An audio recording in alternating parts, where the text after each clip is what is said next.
നേർവഴി.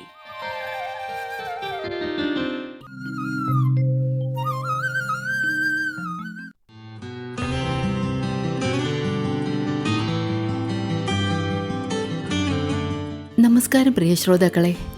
ഇന്ന് നേർവഴിയിൽ വിദ്യാർത്ഥിനിയായ അർച്ചന ജോണുമായി സെവിൽ ജിഹാൻ നടത്തുന്ന അഭിമുഖം. നേർവഴിയിലേക്ക് എല്ലാ പ്രിയപ്പെട്ടവർക്കും സ്വാഗതം. ഇന്ന് നേർവഴിയിൽ നമ്മളോടൊപ്പം ഉള്ളത് വിമൻസ് കോളേജിൽ BA history first year student ആയിട്ടുള്ള അർച്ചന ജോണാണ്. ഹായ് അർച്ചന. Hi ma'am. സുഖമായിരിക്കുന്നോ? സുഖം. ഏത് സ്കൂളിലാണ് അർച്ചന പഠിച്ചത്? ഞാൻ ആദ്യം പഠിച്ചത് എൻ്റെ വീട്ടിൻ്റെ അടുത്തുള്ള സാധാരണ സ്കൂളായ ഗവൺമെൻറ് LPS കുളത്തൂർ നെയ്യാറ്റിൻകര സ്കൂളിലാണ്. 1ാം ക്ലാസ് മുതൽ 3ാം ക്ലാസ് വരെ പഠിച്ചത് അവിടെയാണ്. 4ാം ക്ലാസ് മുതൽ 7ാം ക്ലാസ് വരെ വഴുതക്കാട് ബ്ലൈൻഡ് സ്കൂളിലാണ് പഠിച്ചത്. 8 മുതൽ +2 വരെ കോട്ടൺ ഹിൽ സ്കൂളിലാണ് പഠിച്ചത്. കോട്ടൺ ഹില്ലിൽ പഠിക്കുമ്പോൾ എവിടെയെങ്കിലും നിന്നിട്ടാണോ പഠിച്ചത്? അതെ, വഴുതക്കാട് ഹോസ്റ്റൽ ഉണ്ടായിരുന്നു. നമ്മൾ 7 വരെ പഠിച്ച സ്കൂളിൽ തന്നെ ഹോസ്റ്റൽ സൗകര്യം ഉണ്ടായിരുന്നു. അവിടെ നിന്നിട്ട് പഠിക്കാൻ മാത്രം അങ്ങോട്ട് പോകും. പഠിക്കാൻ മാത്രം. ക്ലാസ്സിൽ പഠിപ്പിക്കുന്ന ഈവനിങ് വന്നിട്ട് എങ്ങനെയാ പഠിക്കുക? കേട്ടാണ് കൂടുതൽ പഠിക്കുന്നത്. പിന്നെ യൂട്യൂബ് ക്ലാസ്സസ്. ഹോസ്റ്റലാണെങ്കിൽ ശനി ഞായറും വീട്ടിൽ വരുമ്പോൾ യൂട്യൂബ് ക്ലാസ്സസ് കാണും. അല്ലാതാണെങ്കിൽ ടെക്സ്റ്റ് ബുക്ക് കേൾക്കും. ഓഡിയോ ബുക്ക് ഉണ്ട്, അത് കേൾക്കും. പിന്നെ ആരെങ്കിലും നോട്ട്സ് വായിച്ചു തരും, അമ്മയോ ക്ലാസ്സിൽ ഏതെങ്കിലും ഫ്രണ്ട്സോ അങ്ങനെയൊക്കെ വായിച്ചു തരും. പിന്നെ ഹോസ്റ്റലിലാണെങ്കിൽ ഹോസ്റ്റലിൽ ആന്റിമാർ വായിച്ചു തരും. അങ്ങനെയാണ് പഠിച്ചുകൊണ്ടിരുന്നത്. വീട്ടിൽ ആരൊക്കെയുണ്ട്? വീട്ടില് അമ്മ, പപ്പ, അനിയത്തി. അമ്മയുടെ അച്ഛൻ്റെ പേരെന്താ? അമ്മയുടെ പേര് മഞ്ജു, പപ്പയുടെ പേര് ജോൺ, അനിയത്തിയുടെ പേര് അഞ്ജന ജോൺ. വേറെന്തൊക്കെയാണ് ഹോബീസ്? എന്തൊക്കെയാണ് ഒഴിവ് സമയങ്ങളിലൊക്കെ ചെയ്യാറ്? ഹോബീസ് പാട്ട് കേൾക്കും, പിന്നെ ചെറുതായിട്ടേ പാടുള്ളൂ. പിന്നെ കഥ പറയും, കഥ കേൾക്കും, പിന്നെ വായിക്കും. പിന്നെ ഏറ്റവും കൂടുതൽ ഇഷ്ടം ചെസ്സ് കളിക്കുക. അതാണ് ഇപ്പൊ ഏറ്റവും ഇഷ്ടം. ചെസ്സാണ് കളിക്കുന്നത് കൂടുതൽ. പിന്നെ പാട്ട് ചെറുതായിട്ടൊക്കെ പാടുമെന്ന് പറഞ്ഞില്ലേ, അപ്പൊ ചെറുതായിട്ട് നമുക്ക് വേണ്ടി ഒരു പാട്ടിന്റെ 2 വരി പാടുവോ? ഒരു ലൈറ്റ് മ്യൂസിക് ആണ്. ഞാനിത് പ്രോഗ്രാംസിലൊക്കെ പാടിയിട്ടുണ്ട്. നീലരാവിൻ ജാലകപ്പാളികൾ മെല്ലെ മെല്ലെ തുറന്നു, നീലരാവിൻ ജാലകപ്പാളികൾ മെല്ലെ മെല്ലെ തുറന്നു, മതിലേക ചിരി തൂകും മാനത്തിൻ മുറ്റത്ത് താരക സുന്ദരി നിന്നു, നീലരാവിൻ ജാലകപ്പാളികൾ മെല്ലെ മെല്ലെ തുറന്നു. നന്നായിട്ട് പാടി. പിന്നെ പറഞ്ഞത് കഥ വായിക്കാനും അതുപോലെ പറയാനും ഇഷ്ടമാണെന്ന് പറഞ്ഞല്ലോ. അത് ആദ്യമായിട്ട് അങ്ങനെ ഒരു കഴിവുണ്ടെന്ന് പറഞ്ഞത് ആരാന്ന് ഓർമ്മയുണ്ടോ?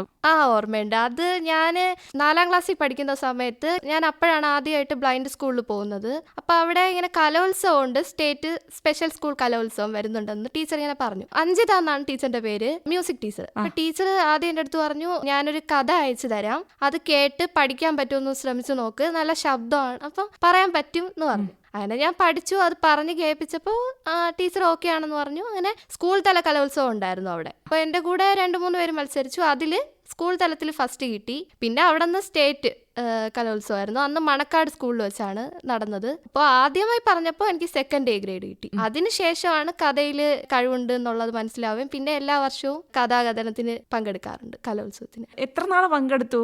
ഞാൻ 7 വർഷം സ്റ്റേറ്റിൽ പങ്കെടുത്തിട്ടുണ്ട്. 7ാം ക്ലാസ്സും 8ാം ക്ലാസ്സും ഒഴികെ. അന്ന് കോവിഡ് ടൈം ആയതുകൊണ്ട് അപ്പോൾ പങ്കെടുക്കാൻ പറ്റിയിട്ടില്ല. ബാക്കി എല്ലാ വർഷവും 4 മുതൽ +2 വരെയും പങ്കെടുത്തിട്ടുണ്ട്. അങ്ങനെ എനിക്ക് 1st, 2nd, 3rd A grade ഉണ്ട്. ഇതിൽ 1st, 2nd, 3rd 3 ഗ്രേഡും ലഭിച്ചിട്ടുണ്ട്. പല പ്രാവശ്യം ഇങ്ങനെ കഥ പഠിക്കുന്നുണ്ട്, പറയുന്നുണ്ട്. ഭയങ്കരമായിട്ടൊരു അറ്റാച്ച്മെന്റ് കൂടുതലുള്ളത് ഏത് വർഷം സെലക്ട് ചെയ്ത് അവതരിപ്പിച്ച കഥയോടാണ്?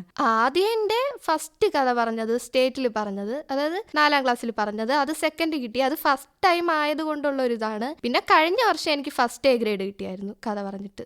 അത് ഏത് കഥയാ പറഞ്ഞത്? അത് അലസന്റെ ഭാഗ്യം എന്നും പറഞ്ഞിട്ടൊരു കഥ. അതിന്റെ കുറച്ച് പോർഷൻ പറയാമോ? നമസ്കാരം. അലസന്റെ ഭാഗ്യം. ഒരു പാവപ്പെട്ട ബ്രാഹ്മണനായിരുന്നു സോമനാഥൻ. ചന്ദനത്തിരി ഉണ്ടാക്കുകയും അവയെ കമ്പോളത്തിൽ വിൽക്കുകയും ചെയ്യുന്നതായിരുന്നു അയാളുടെ ജോലി. അത് അയാളുടെ പാരമ്പര്യ ജോലിയായിരുന്നു. മാത്രമല്ല അതയാൾ വളരെ ചെറുപ്പം മുതലേ തുടർന്നുകൊണ്ടിരിക്കുകയുമായിരുന്നു. വളരെ പ്രയത്നശാലിയും അക്ഷീണനുമായിരുന്നു അയാൾ. എന്നാൽ അതിന് നേർവിപരീതമായി അയാളുടെ മകൻ സുമൻ ഒരു അലസനായിരുന്നു. അവൻ അലസമായി നിരത്തുകളിലൂടെ അലഞ്ഞു നടക്കുകയും അവൻ്റെ സുഹൃത്തുക്കളുമായി വ്യർത്ഥ ഭാഷണങ്ങൾ നടത്തി സമയം കളയുകയും ചെയ്തിരുന്നു. പ്രകൃതത്തിൽ അവൻ ഒരു തെരുവ് തെണ്ടിയായിരുന്നു. മകൻ്റെ ഈ ഉദാസീനമായ പെരുമാറ്റത്തിൽ ഗണനീയമായ എന്തെങ്കിലും മാറ്റമുണ്ടാകുന്നതിനു വേണ്ടി അവൻ്റെ രക്ഷിതാക്കൾ എല്ലാ വിധത്തിലും ശ്രമിച്ചു. പക്ഷേ എല്ലാം നിഷ്ഫലമായിരുന്നു. സുമൻ ഒരു അലസനായിരുന്നെങ്കിലും അവൻ രാജസഭയിൽ പോവുകയും പണ്ഡിതന്മാർ നടത്തിയിരുന്ന പ്രസംഗങ്ങൾ കേൾക്കുകയും ചെയ്തിരുന്നു. രാജാവ് പൊതുജനങ്ങൾക്കും തൻ്റെ സഭയിൽ ആതിഥ്യം നൽകിയിരുന്നു. മാത്രമല്ല എല്ലാ വിഷയങ്ങളിലുമുള്ള ജനങ്ങളുടെ വീക്ഷണങ്ങൾ പ്രകടിപ്പിക്കുന്നതിനുള്ള അനുവാദവും ഉണ്ടായിരുന്നു. ഒരു ദിവസം സുമനും അവൻ്റെ ഏതാനും ചങ്ങാതിമാരും കൂടി രാജസഭയിലേക്ക് പോയി. അവർ അവിടെ ഏറ്റവും മുൻപിലുള്ള വരിയിൽ പോയിരുന്നു. ഏകദേശം ഈ സമയത്ത് ഒരു മതപണ്ഡിതൻ മായ എന്ന അയഥാർത്ഥ്യത്തെക്കുറിച്ച് ഒരു പ്രസംഗം നടത്തുകയായിരുന്നു. അപ്പോൾ തന്നെ രാജാവ് പണ്ഡിതൻ്റെ ആ അർത്ഥമില്ലാത്ത പ്രസംഗം കേട്ട് ആകെ പരികെട്ടിരിക്കുകയായിരുന്നു. പക്ഷേ അദ്ദേഹം തത്വശാസ്ത്രത്തിൻ്റെ ഒരു പ്രശംസനം കൂടിയായതുകൊണ്ട് എതിർത്തൊന്നും പറഞ്ഞില്ല. പകരം ഈ ജൽപ്പനം സഹിച്ചു. പണ്ഡിതൻ പറഞ്ഞു, നമ്മൾ കാണുന്നു എന്നാൽ കാണുന്നില്ല, നമ്മൾ ഭക്ഷിക്കുന്നു എന്നാൽ ഭക്ഷിക്കുന്നില്ല, നമ്മൾ സ്പർശിക്കുന്നു എന്നാൽ സ്പർശിക്കുന്നില്ല. സ്നേഹിതരെ, ഇതാണ് മായ. നാം എല്ലാവരും മായയ്ക്ക് വിധേയരാണ്. നമുക്ക് ചുറ്റുമുള്ളതെല്ലാം കേവലം ഭ്രമങ്ങൾ മാത്രമാണ്. ഒന്നും തന്നെ യഥാർത്ഥമായിട്ടില്ല. നമ്മുടെ ഇന്ദ്രിയങ്ങൾ നമ്മെ വഞ്ചിക്കുകയാണ്. നാം ഒരിക്കലും കാണുന്നില്ല, മണക്കുന്നില്ല, കേൾക്കുന്നില്ല, രുചിക്കുന്നില്ല, സ്പർശിക്കുന്നില്ല. ഇതാണ് മായ. സഭയിലെ ആർക്കും പണ്ഡിതൻ്റെ ഈ വാക്കുകൾ മനസ്സിലായില്ല. ഈ ഭാഷണം തനി അസംബന്ധമാണെന്ന് അവർക്ക് തോന്നി. ആളുകൾ പരസ്പരം നോക്കി. അവർ ചിന്തിച്ചു, നമ്മൾ കാണുന്നില്ലെങ്കിൽ പിന്നെ നമ്മുടെ പുറം ലോകത്തിൽ എന്താണ്? നാം എങ്ങനെ അറിയുന്നു? നാം ഈ ലോകത്തിൽ നിലനിൽക്കുന്നില്ലെന്ന് എങ്ങനെ ചിന്തിക്കുവാനാവും? നാം വെറും ഭ്രമങ്ങൾ മാത്രമാണെങ്കിൽ മായയെക്കുറിച്ച് എങ്ങനെ സംസാരിക്കുവാനാകും? പണ്ഡിതൻ ഒരു പറ്റിപ്പുകാരനാണ്. ഈ സമയം അത്രയും സുമൻ തൻ്റെ ഇരിപ്പിടത്തിൽ നിശബ്ദനായി ഇരിക്കുകയായിരുന്നു. വാസ്തവത്തിൽ അവൻ ഒരു വായാടിയായിരുന്നു. മാത്രമല്ല, വാക്കുകൾ കൊണ്ട് ഒരാളെ ആക്രമിക്കാൻ കിട്ടുന്ന ഒരവസരവും അവൻ നഷ്ടപ്പെടുത്തി കളഞ്ഞിരുന്നില്ല. ഒടുവിൽ അവൻ ഇരിപ്പിടത്തിൽ നിന്നും എഴുന്നേറ്റ് സ്വയം കണ്ഠശുദ്ധി വരുത്തിക്കൊണ്ട് സംസാരിക്കുവാൻ തുടങ്ങി. പ്രഭോ, എൻ്റെ സ്നേഹിതരെ, നമ്മുടെ പണ്ഡിതൻ മായ എന്ന അയഥാർത്ഥ്യത്തെക്കുറിച്ച് വളരെ ദൈർഘ്യവും അർത്ഥസമ്പുഷ്ടവുമായ ഒരു ഭാഷണം നടത്തി. നമുക്ക് ചുറ്റുമുള്ളതെല്ലാം കേവലം മിഥ്യ മാത്രമാണെന്ന് അദ്ദേഹം നമ്മെ ബോധ്യപ്പെടുത്തി. പണ്ഡിതൻ പറഞ്ഞതെല്ലാം നാം അംഗീകരിക്കുന്നു. അതിരിക്കട്ടെ, ഞാൻ വളരെ പ്രധാനപ്പെട്ട ഒരു കാര്യം നിങ്ങളെ അറിയിക്കട്ടെ. നാളെ നമ്മുടെ രാജാവ് നമുക്കെല്ലാവർക്കും വേണ്ടി ആഡംബരപൂർവമായ ഒരു സദ്യ നടത്താൻ പോവുകയാണ്. നമ്മുടെ പണ്ഡിതനൊഴികെ മറ്റെല്ലാവരും അതിൽ പങ്കെടുക്കും. അദ്ദേഹം വെറും കാഴ്ചക്കാരനായിരിക്കും. ഭക്ഷിക്കുന്നില്ലെങ്കിലും ഭക്ഷിക്കുന്നതായി അദ്ദേഹം ചിന്തിച്ചുകൊള്ളും. കുടിക്കുന്നില്ലെങ്കിലും കുടിക്കുന്നതായി അദ്ദേഹം ചിന്തിക്കും. ഒടുവിൽ സദ്യ കഴിയുമ്പോൾ ഒന്നും കഴിക്കാതെ തന്നെ ഉദരം നിറഞ്ഞിരിക്കുന്നുവെന്ന് അദ്ദേഹം കരുതും. അദ്ദേഹത്തിന് എല്ലാം മായയാണ്.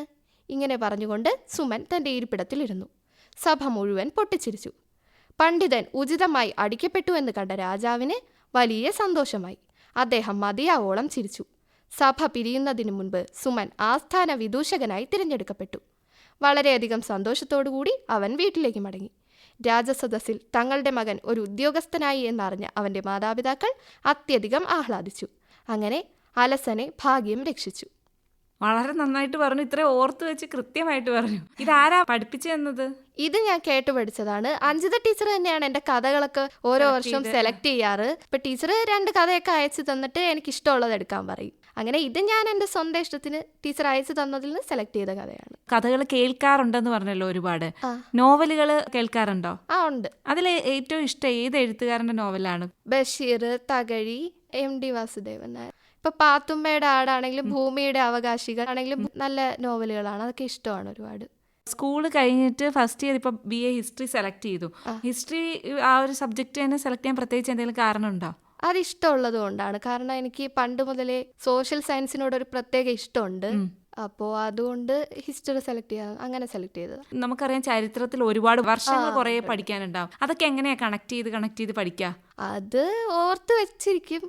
ഓരോ ടോപ്പിക്ക് പഠിക്കുമ്പോൾ അതിനനുസരിച്ച് ഇങ്ങനെ പഠിക്കുന്നതാണ്. പിന്നെ എല്ലാം ഒരു കഥ പോലെ ഇങ്ങനെ കഥ പറയാനും കേൾക്കാനും ഒക്കെ ഇഷ്ടമുള്ളത് കൊണ്ട് പഠിക്കാനും ആ ഒരു രീതിയിൽ കണക്ട് ചെയ്ത് പഠിക്കാൻ പറ്റാറുണ്ട്. കോഴ്സൊക്കെ കഴിഞ്ഞിട്ട് അടുത്ത ഇത് ഏതിലേക്ക് പോകാനാണ് താല്പര്യം? ഒരു ഫ്യൂച്ചർ ഏതൊരു മേഖലയാണ് തിരഞ്ഞെടുക്കാൻ താല്പര്യമുള്ളത്? ഫ്യൂച്ചർ ഈ ഹിസ്റ്ററി റിലേറ്റ് ചെയ്തിട്ട് തന്നെയാണ്. ടീച്ചർ ആവാൻ ഇഷ്ടമുണ്ട്.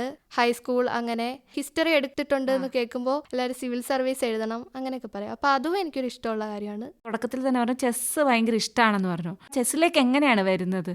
ഞാൻ ആദ്യം ചെസ് പഠിച്ചു തുടങ്ങുന്നത് 9ാം ക്ലാസ്സിൽ പഠിക്കുമ്പോൾ ബിബിൻ സാറ്, പ്രദീപ് സാർ എന്ന് പറഞ്ഞിട്ട് 2 സാറുമാര് ഞങ്ങളുടെ ഹോസ്റ്റലിൽ വന്നിട്ട് ക്ലാസ് എടുക്കുമായിരുന്നു.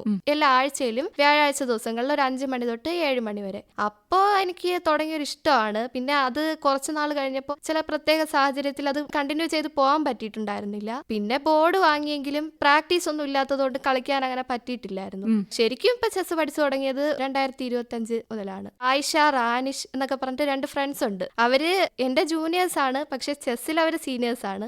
അപ്പൊ അവരുടെ കളികൾ കണ്ടും പിന്നെ അവരുടെ ചെസ്സിലെ അനുഭവങ്ങളും ഒക്കെ കേൾക്കുമ്പോഴാണ്. പിന്നെ സിജോ എന്ന് പറയുന്ന ചേട്ടനുണ്ട്. ചേട്ടൻ ഞങ്ങളുടെ സീനിയർ ആയിട്ട് ബ്ലൈൻഡ് സ്കൂളിൽ പഠിച്ച ആളാണ്. പിന്നെ ആൽബിൻ എന്ന് പറഞ്ഞ ചേട്ടൻ, പിന്നെ ഈ സാറുമാര് Bibin sir, Pradeep sir, Binoy sir, ഇവരൊക്കെ എന്ത് ഡൗട്ട് ഉണ്ടെങ്കിലും പറഞ്ഞു തരും. ഫോണിൽ ചെസ് കളിക്കാറുണ്ടോ? കളിക്കും. ഫോണിൽ അതിന്റെ ആപ്പ് ഉണ്ട്. അപ്പൊ അത് പ്രാക്ടീസ് ചെയ്യല്ലേ? അങ്ങനെ പ്രാക്ടീസ് ചെയ്യും. ഇത്തവണത്തെ സെലക്ഷൻ ടൂർണമെന്റിൽ സെലക്ഷൻ കിട്ടി. അതിൽ 47 പേര് പങ്കെടുത്ത ജൂനിയർ ടൂർണമെന്റിൽ 10ാം സ്ഥാനത്തിൽ എത്താൻ പറ്റി. അതൊരു വലിയ കാര്യല്ലേ. കൺഗ്രാറ്റുലേഷൻസ്. Thank you. അപ്പോൾ ഇനിയും കൂടുതൽ പ്രാക്ടീസ് ചെയ്ത് അടുത്ത ലെവലിലേക്ക് എത്തണം അല്ലേ? അതെ. ചെസ് ബോർഡ് സാധാരണ ഇതിൽ നിന്ന് വ്യത്യാസമല്ലേ? വലിയ വ്യത്യാസം ഇല്ല. ആകെ നമുക്ക് ബ്ലൈൻഡ് ചെസ്സിനുള്ള വ്യത്യാസം എന്ന് പറഞ്ഞാൽ പീസസ് ഉറപ്പിച്ചു വെക്കാനുള്ള ഫെസിലിറ്റീസ് ഉണ്ട്. പിന്നെ ബ്ലാക്കും വൈറ്റും തിരിച്ചറിയാനുള്ള സൗകര്യമുണ്ട്. അത്രേ വ്യത്യാസമേ ഉള്ളൂ. നമുക്ക് സാധാരണ ആൾക്കാരുമായിട്ട് നമ്മുടെ ബോർഡിൽ തന്നെ കളിക്കാൻ പറ്റും. കോമൺ ആയിട്ടും ഉള്ള ടൂർണമെന്റ്സ് ഉണ്ടെന്ന് തോന്നുന്നു. ഉണ്ട്. അതിലും പങ്കെടുക്കാം. അപ്പോൾ ചെസ്സിന്റെ ക്ലാസ്സുകൾ ഇങ്ങനെ സജീവമായിട്ട് തുടരുന്നുണ്ടോ? ഉണ്ട്. അതെങ്ങനെ വീക്ക്ലി ആണോ? ക്ലാസ് ആയിട്ട് ഇപ്പൊ ഇല്ല. ഇപ്പൊ ഞങ്ങൾ പ്രാക്ടീസ് ആണ്. പിന്നെ എന്തെങ്കിലും ഡൗട്ട് ഉണ്ടെങ്കിൽ ഇവരോടൊക്കെ ചോദിക്കും, അവർ പറഞ്ഞു തരും. അങ്ങനെ എക്സ്ട്രാ കരിക്കുലർ ആക്ടിവിറ്റീസ് വേറെ എന്തൊക്കെയാണ്? ന്യൂസ് വായിക്കാൻ ഇഷ്ടമാണ്. വായിച്ചിട്ടുണ്ട്. ഞാൻ ഓൺലൈനായിട്ട് ഓരോ ദിവസത്തെ ന്യൂസ് ഇങ്ങനെ എടുത്തിട്ട് അത് ഫോണിൽ റെക്കോർഡ് ചെയ്തിട്ട് പറയുന്നവർക്ക് അയച്ചു കൊടുക്കാറുണ്ടായിരുന്നു. അത് അമ്മയാണ് ചെയ്തു തരാറ്. വളരെ മികച്ചൊരു വിജയമാണല്ലോ +2 കിട്ടിയത്. അതെ. നമുക്കറിയാം പല സബ്ജക്റ്റുകളും ഉണ്ടല്ലോ. അപ്പൊ അതിനെല്ലാം സജീവമായിട്ട് കൂടെ ഉണ്ടായിരുന്ന ആളാരാണ്? അമ്മയാണോ? അമ്മ, പപ്പ, പിന്നെ എന്റെ ടീച്ചേഴ്സ്, ഫ്രണ്ട്സ്, ഒരുപാട് പേര് എന്നെ സഹായിച്ചിട്ടുണ്ട്. ഞാൻ LKG UKG മുതൽ പഠിക്കുന്ന ഒരുപാട് പേര്, പിന്നെ വീട്ടിന്റെ അടുത്ത് എന്റെ പപ്പയുടെ ചേട്ടന്റെ മക്കള്, ചേച്ചിമാര്, ഉണ്ടായിരുന്നല്ലേ?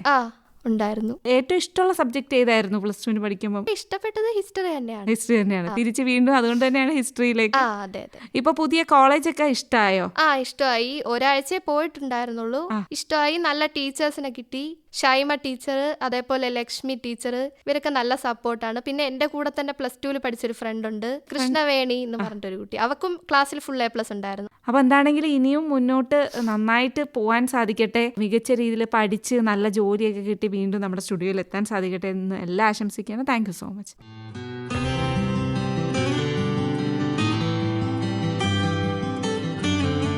വിദ്യാർത്ഥിനിയായ അർച്ചന ജോണുമായി സെവിൽ ജിഹാൻ നടത്തിയ അഭിമുഖമാണ് ഇതുവരെ കേട്ടത്. നിർവഹണ സഹായം ശോഭ BT.